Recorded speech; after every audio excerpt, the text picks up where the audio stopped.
Tanjiro Kamado haqida 50 ta fakt. Birinchi.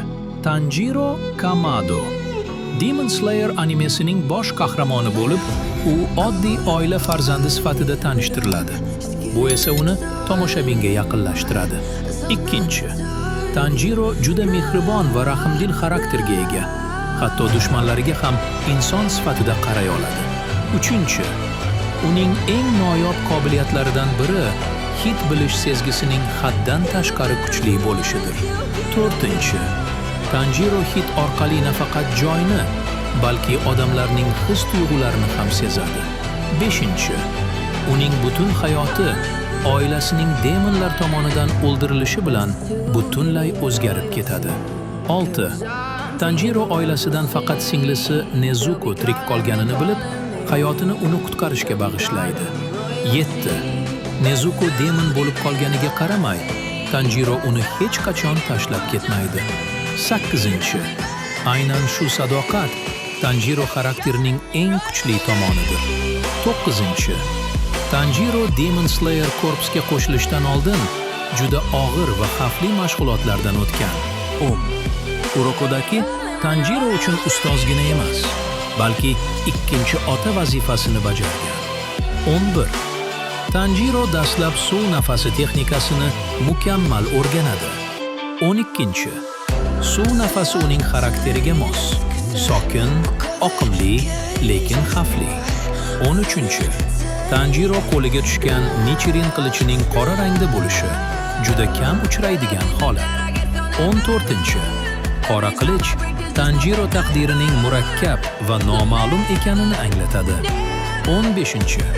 Tanjiro kuchini asta-sekin oshirgan qahramon bo'lib, u hech qachon birdan kuchli bo'lib ketmagan. 16.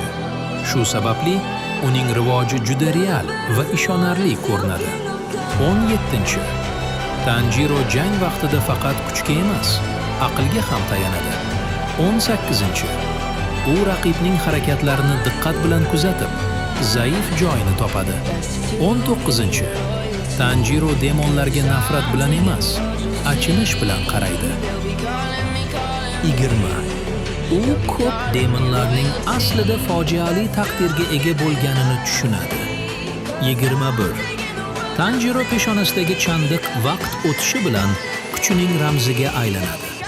22. Bu chandiq uning ichki o'zgarishini ham ifodalaydi. 23.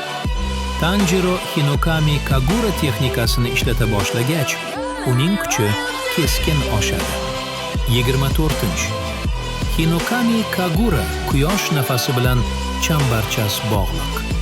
25. Bu texnikani Tanjiro otasidan o'rgangan bo'lib chiqadi. 26. Tanjiro tanasini haddan tashqari zo'riqtirib, hayotini xavf ostiga qo'ygan paytlari ko'p bo'lgan. 27. Lekin u hech qachon maqsadidan voz kechmagan. 28. Tanjiro uchun eng muhim narsa oilasi va do'stlarining xavfsizligi. 29. Zenitsu va Inosuke bilan munosabatlari vaqt o'tishi bilan haqiqiy do'stlikka aylanadi. 30. Tanjiro jamoada jang qilishni juda yaxshi biladi. 31. U hashiralar tomonidan ham jiddiy qabul qilingan kam sonli jangchilardan biridir. 32. Ba'zi hashiralar Tanjiro ichida katta salohiyat borligini sezgan. 33. Tanjiro juda kuchli ruhiy bosimlarga ham bardosh bera oladi. 34. U og'riqni kuch sifatida qabul qiladi. 35. Tanjiro hech qachon o'zini boshqalardan ustun qo'ymaydi. 36. Shu sababli odamlar unga ishonadi. 37. Tanjiro adolatni ko'r-ko'rona emas, tushunib amalga oshiradi. 38. U qasos olish uchun emas, yovuzlikni to'xtatish uchun jang qiladi. 39. Tanjiro ko'p marta yutqazgan, lekin hech qachon taslim bo'lmagan. 40. Har bir mag'lubiyat uni kuchliroq qilgan. 41. Tanjiro anime tarixidagi eng insoniy qahramonlardan biri hisoblanadi. 42. U shafqatsiz dunyoda ham mehrni saqlab qolgan. 43. Tanjiro kuch bilan emas, yurak bilan yutadi. 44. Uning hikoyasi umid haqida.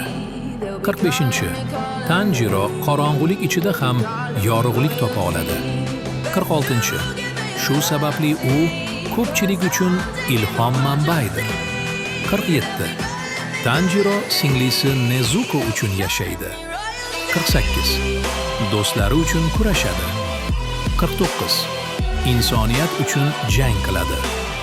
50. Tanjiro Kamado hech qachon taslim bo'lmaydigan haqiqiy qahramon.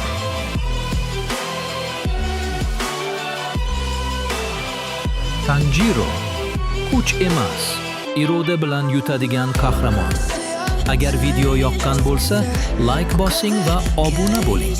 Keyingi videoda yanada qiziq faktlar bilan qaytamiz.